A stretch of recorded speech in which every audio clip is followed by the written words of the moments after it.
Kandi Burruss and Todd Tucker are watching their 11-year marriage implode in the most public and messy way possible. And we're talking about accusations of squatting, fake parenting performances, and a prenuptial agreement that could change everything. What started as a Grammy-winning songwriter filing for divorce from her producer husband has spiraled into an all-out custody war that's exposing the dark side of their picture-perfect Atlanta lifestyle. When Kandi announced her divorce from Todd in November 2025, fans expected the usual celebrity split drama. What they got instead was a legal battlefield that makes other reality TV divorces look like friendly disagreements. You've got a Grammy-winning songwriter with a reported $30 million net worth, according to Celebrity Net Worth, going head-to-head with a producer worth $400,000, and that financial gap is creating some of the most explosive court documents you'll ever read in Georgia family court. Let me break down exactly how this fairy tale marriage turned into a nightmare, because the details coming out of these court filings are crazy. Kandi and Todd met in 2011 when he was working as a line producer on The Real Housewives of Atlanta. She was already a household name, not just from the show, but from her incredible music career at LaFace Records. You're talking about a woman who won a Grammy for co-writing TLC's No Scrubs, penned hits for Destiny's Child and Pink, and even has writing credits on Ed Sheeran's Shape of You. Todd was building his career in television production as a line producer, working on shows like BET News and 106 & Park. Their relationship moved fast. Todd proposed on New Year's Day 2013, and they celebrated with their Coming to America-themed wedding on April 4, 2014. This wasn't just any wedding. It was a $400,000 production, and Bravo televised the whole thing as a special called Kandi's Wedding. But even before they said I do, they were red flags that would come back to haunt them more than a decade later. The prenuptial agreement negotiations turned into an absolute disaster that would later challenge marital property versus separate property distinctions under Georgia family court jurisdiction. Todd literally stormed out of the wedding rehearsal because he was so upset about the terms. These clauses said if they split, he'd had to move out of Kandi's house within 30 days. And if Kandi died during their marriage, he'd get nothing. Todd was heard saying, "If we don't work out, I have to get out of the damn house in 30 days. How do I get out of the house in 30 days? He even threatened to call off the wedding entirely, saying, "I don't want your money. I don't think there's gonna be no wedding." Now here's where I had to give my honest take on this prenup situation. I understand Todd was emotional, and yeah, signing a legal document minutes before your wedding without your lawyers there is not ideal. But at the end of the day, nobody held a gun to this man's head. He could have walked away. He could have postponed the wedding. He chose to sign it and say I do anyways. You don't get to enjoy 11 years of marriage to a multimillionaire and then turn around and say the agreement you willingly signed doesn't count. That's not how accountability works. You made your choice. Now you have to live with the consequences of that choice. Kandi's mother, Mama Joyce, was reportedly pushing hard for the prenup, convinced that Todd was just looking for a payday. The tension escalated so badly that Todd didn't sign the prenup until minutes before the ceremony, without his attorneys present. That detail is now crucial because Todd is challenging the entire agreement in court, potentially invoking equitable distribution laws that could redefine their asset division. For 11 years, they seemed to make it work. They built a blended family with their son Ace, now 9, and daughter Blaze, now 5, along with Kandi's daughter Riley and Todd's daughter Kayla. They launched successful businesses together, including the Old Lady Gang restaurant chain, and even co-produced Broadway shows. Kandi became the longest-running cast member in Real Housewives history, reportedly earning $450,000 per season at her peak. But by July 2025, something had shifted. That's when they officially separated, though Kandi didn't file for divorce until November 21.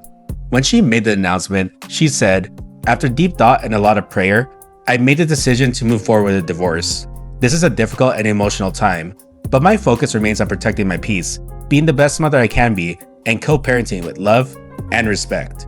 That respectful co-parenting didn't last long. What happened next is where this story gets absolutely insane. On November 26, Todd filed his response to Kandi's divorce petition in Georgia family court, and he didn't hold back. He demanded primary custody of their children and challenged the prenup that Kandi's legal team thought would make this divorce straightforward under existing marital property laws. Then came the squatter accusations, and this is where things got really ugly. Kandi's legal team filed documents claiming that Todd had basically turned her guest house into his personal rent-free retreat. According to the court filings, since the divorce was filed, Todd hasn't contributed a single dollar to the maintenance of the Atlanta property. You're talking about a 7,000 square foot mansion with 7 bedrooms, 9.5 baths, a piano room, and an indoor pool that Kandi bought for $503,000 in 2012 and put over $200,000 in renovations into. Kandi's lawyers painted a picture of Todd living it up in the guest house while she footed the bill for everything: utilities, gas, lawn care, water, pest control, even the alarm system. They claimed he hadn't paid for their kids' birthday parties that he attended, hadn't contributed to education expenses, and wasn't paying child support. The document stated that Todd does not exercise parenting time with the minor children on a significant basis despite the facade of his 2 to 3 minute social media videos chronicling his daddy daycare on his social media platforms. That daddy daycare dig was particularly brutal because Todd has been posting these cute videos of him taking care of his kids, and Kandi's team was essentially saying it was all for show. But Todd fired back, and his version of events is completely different. In his response, he admitted he was living in the guest house, but he said it was because Kandi unilaterally removed him from the main home. According to Todd, Kandi directed her family members to relocate his stuff without his consent and without any court intervention. He claimed he didn't voluntarily leave, but chose not to fight about it to preserve peace and stability. Todd also explained the financial situation differently. He said that before the split, they both contributed money to a shared bank account used for household expenses. After the separation, according to his filing, Kandi told him she would stop using that account and will pay all the bills herself going forward. So from Todd's perspective, he wasn't squatting. He was just following the arrangement Kandi herself had established. When I look at the full picture of how Todd has handled himself since the divorce was filed, I find myself siding with Kandi on this one. Between the custody power plays, the prenup challenge, the social media performance, and now the dispute over the living situation, there's a pattern forming that's hard to ignore. Whether you call it squatting or just staying put, the overall posture Todd has taken since the filing doesn't paint the picture of someone trying to co-parent in good faith. It looks like someone who's trying to leverage every possible angle for maximum gain. And when you stack all of that behavior together, it becomes really difficult to give him the benefit of the doubt. The custody battle is where this divorce gets really intense. Todd isn't just asking for joint custody anymore, he's demanding primary custody. His legal team is arguing that Kandi's work obligations, particularly her Broadway commitments, mean she's relying on third-party caregivers instead of actually parenting the children. They're calling her current situation an ongoing physical absence from the kids. This hits at the heart of a working mother's dilemma. Kandi is absolutely killing it professionally. She's on Broadway at the Eugene O'Neill Theater in the Tony-nominated musical & Juliet from December 2025 through March 2026. She's still filming Real Housewives of Atlanta, and she's running multiple businesses. But Todd's team is trying to use her success against her in court, suggesting that her career commitments make her an absent parent. And I need to address this argument that Kandi is too busy to be a good parent because it doesn't hold up when you look at what both of them have going on. Todd isn't sitting at home with nothing to do. He's a working producer with his own projects and commitments. So if we're going to question whether a busy career makes someone unfit for primary custody, then that same standard needs to apply to both of them equally. You can't drag Kandi for being on Broadway and filming Housewives while ignoring the fact that Todd has a full professional life of his own. That argument cuts both ways, and his legal team knows it. Kandi's response to this has been fierce. She's countered Todd's custody request with her own demand for primary custody, and she's not backing down on the daddy daycare criticism. Her legal team maintains that those social media videos don't reflect Todd's actual parenting time, and that she remains the primary caregiver despite her demanding schedule. The holiday drama really showed how bad things had gone between them. During Christmas 2025, Kandi's legal team noted that Todd allegedly tried to block the children from traveling to New York to visit her, even though she'd given significant prior notice and had already paid for the travel arrangements. This is the kind of petty behavior that shows how personal this custody battle has become. What makes the situation even more complicated is the massive wealth disparity between them. Kandi's reported $30 million fortune, according to Celebrity Net Worth, isn't just reality TV rich, she's music industry rich with decades of royalties from hit songs. Todd's net worth of $400,000 is successful by normal standards, but absolutely dwarfed by Kandi's wealth. This creates a dynamic where every financial argument becomes loaded with implications about who's really supporting the family. The prenuptial agreement challenge could change everything under equitable distribution laws.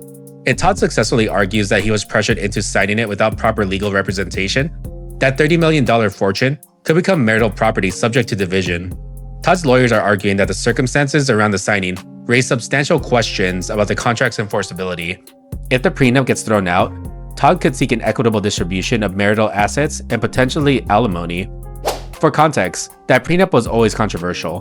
The original terms reportedly included Todd getting nothing if Kandi died during the marriage, and him having to vacate her home within 30 days if they divorce.